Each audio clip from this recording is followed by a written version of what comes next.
Hello, Kevin Turner from Real Estate Talk. The growing popularity of the short-term rental market demands, I believe, that we should get more qualified information about exactly how it works. There's so much publicity and bad examples of in the sector about bad behaviour by some tenants. But, you know, there's no balance, in my view, about the good examples, and there are many of them. So I thought it would be beneficial if we try and dispel a few of the common misunderstandings about the short-term rental market. To help me do that, from MadeComfy is Natascha Winkler. Natascha, thank you very much for your time. Thank you for having me, Kevin. I want to go through the ones that are prominent in my mind, and there are some key ones in there about finance and insurance and so on. But let me firstly deal with the quality of tenant. Many people think that, you know, it only attracts the worst types of guests, and that their goods are going to be ruined. What is your reaction? What's your experience? Well, MadeComfy has been operating for the last 3 years, and we haven't had one extreme case of damage or ruining a property. I do understand that a homeowner, it's his most valuable asset, that is something they think about, and I think it is important to consider that, because if you decide to go for short-term rental, you want to make sure it's done properly. There are strategies in place and measurements in place that can prevent having these kind of guests who have bad intention towards your property. So having a minimum night stay, premium rates, vetting their ID are all measurements that will prevent that you have the wrong guests in your property. Yeah, that's a very good point you make. And you know, bad tenants can also happen in normal rental situations, not just short stay. It's not just confined to the short stay market. And the point about damage to furniture, I guess if you put junk furniture in there to start with, you can expect to have problems. So maybe you should look at putting quality in there. Absolutely, it doesn't need to be the luxury end of range from furniture. But if you have good quality furniture, it's the same. If you buy cheap, you buy twice. Doesn't matter if it's short-term rental or if it's your own home. And evidence shows that actually you have less wear and tear compared to a long-term rental, because once you set up your property, the furniture is not moved and tracked around in every 6 months, every year, or on a regular basis. So you have some wear and tear, obviously, through the guest turnover, which is normal, but it's not as much as you have with a long-term tenant.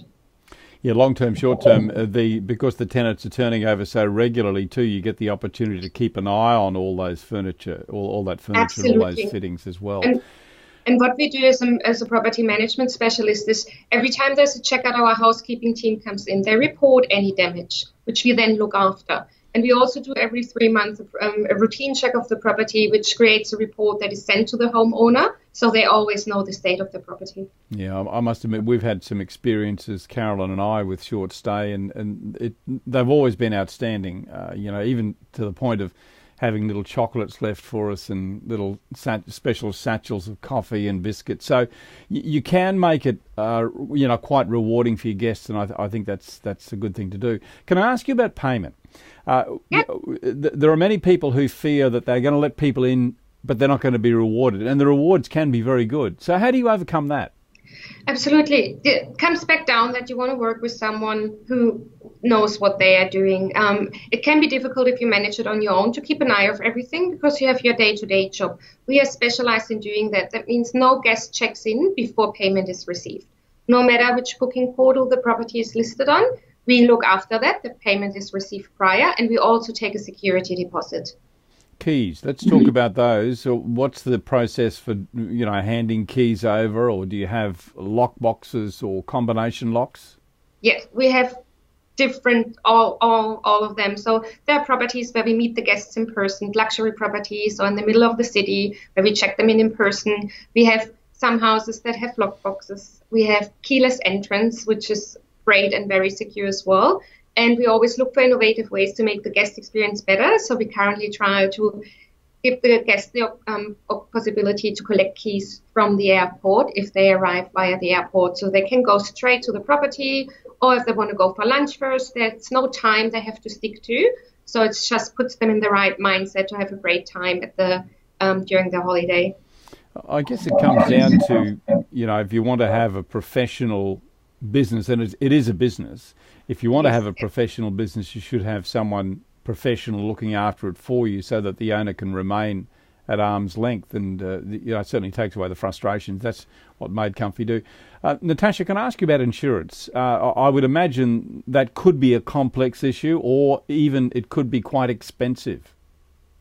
We urge all homeowners to have insurance. Wear and tear or damage can happen, accidental, so it's very important to have it, and it's actually easy to get. There are insurance companies that offer specialized short-term rental insurances, and if you look at a 2-bedroom apartment which offers space for 4 guests, you can look at around $550 per day. What you pay, so it's not expensive, and it covers you for the content, but also damage to the property itself. What was that rate again? How much was that rate? What was that rate again? The research I have done was one I found from $5.50 a day. $5.50, yep. $5.50 a day, yeah. And is that something that's provided by MadeComfy, or can you recommend some people for them to talk to? We can recommend people to talk to. We don't look after the insurance, but we definitely have relationships and can recommend and put that into place together. Natascha, thank you so much for your time. These are just the questions that are in my mind. Maybe the folks listening and watching might have other questions. If you do, I'd encourage you to go to MadeComfy. The website is madecomfy.com.au. Ask your questions, talk to Natascha and the team, and they'll certainly help you. So if it's something that you want to look at doing, I strongly suggest you do your research and talk to the team at MadeComfy. Natascha, thank you so much for your time. It's been very interesting, very insightful. Thank you. Thank you, Kevin, for having me.